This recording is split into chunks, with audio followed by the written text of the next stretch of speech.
Assalamualaikum warahmatullahi wabarakatuh.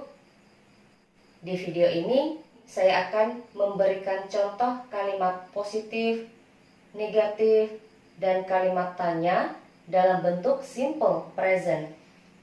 Untuk sesuatu yang biasa dilakukan, selalu dilakukan, sering dilakukan, kadang-kadang dilakukan, jarang dilakukan, atau bahkan tidak pernah dilakukan, gunakan simple present.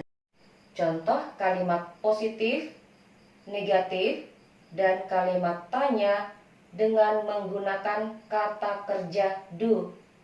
Do artinya mengerjakan, bisa juga berarti melakukan. Contoh kalimat positif. Di sini subjeknya she. She artinya dia. Kalau yang diceritakan seorang perempuan, untuk kata dia gunakan she. Kalau subjeknya she, pada kata kerjanya tambahkan s atau es. Kalau kata kerja berakhiran dengan huruf o, pada kata kerjanya tambahkan es. Do menjadi does.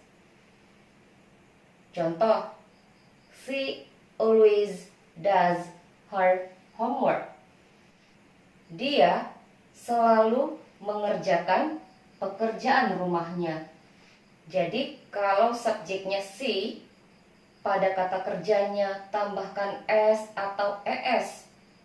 Kalau kata kerjanya berakhiran dengan huruf o, pada kata kerjanya ditambahkan es.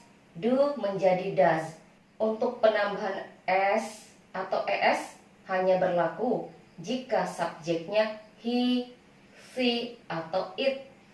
Kalau subjeknya I, we, you, atau they, pada kata kerjanya tidak ditambahkan s atau es. Gunakan kata kerja dasar atau kata kerja bentuk pertama. Pada kata do tidak ditambahkan s atau es. Kalau subjeknya I, we, you, atau they. Contoh berikutnya membuat kalimat negatif. Untuk membuat kalimat negatif, gunakan does not atau do not. Di sini subjeknya she. She artinya dia. Kalau subjeknya she, gunakan does not. Untuk kata tidak, disingkat menjadi doesn't. Untuk kata kerja, pada kalimat negatif tidak ditambahkan s atau es. Tetap pada kata kerja dasar do, tidak ada penambahan s atau es.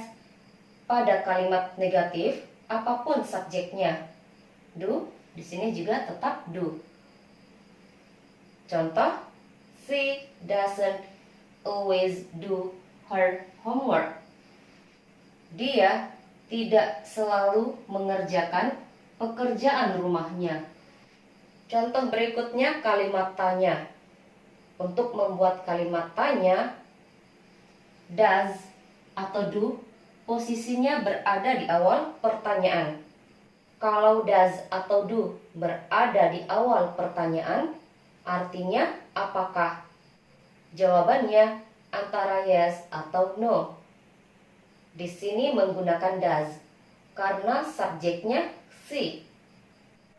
Kalau subjeknya she, gunakan does. Dan untuk kata kerja, pada kalimat tanya juga tidak ditambahkan s atau es. Do, tetap do. Tidak ditambahkan s atau es pada kalimat tanya. Contoh, does she always do her homework? Apakah dia selalu mengerjakan pekerjaan rumahnya? Jadi, penambahan s atau es hanya berlaku pada kalimat positif. Dan itu tergantung subjek. Kalau subjeknya he, she, atau it, pada kata kerjanya tambahkan s atau es. Kalau subjeknya I, we, you, atau they pada kata kerjanya tidak ditambahkan s atau es, gunakan kata kerja dasar. Untuk kalimat negatif dan kalimat tanya, kata kerjanya tidak ditambahkan s atau es apapun subjeknya. Contohnya do, kata kerjanya tetap do. Untuk kalimat tanya juga tetap menggunakan do. Tidak ada penambahan s atau es apapun subjeknya. Contoh berikutnya kalimat positif. Di sini subjeknya I. I artinya saya.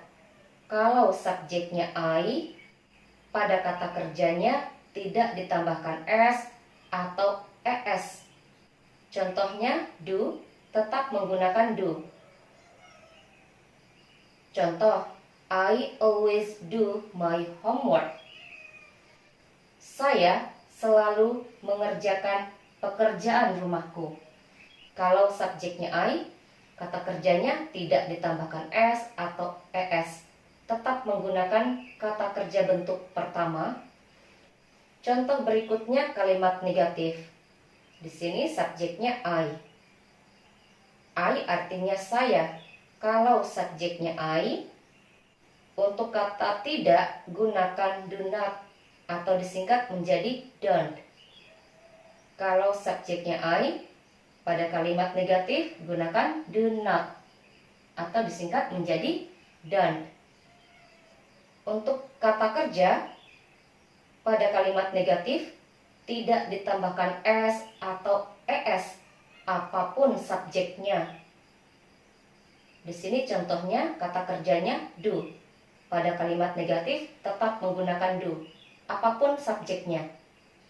Contoh, I don't always do my homework. Saya tidak selalu mengerjakan pekerjaan rumahku.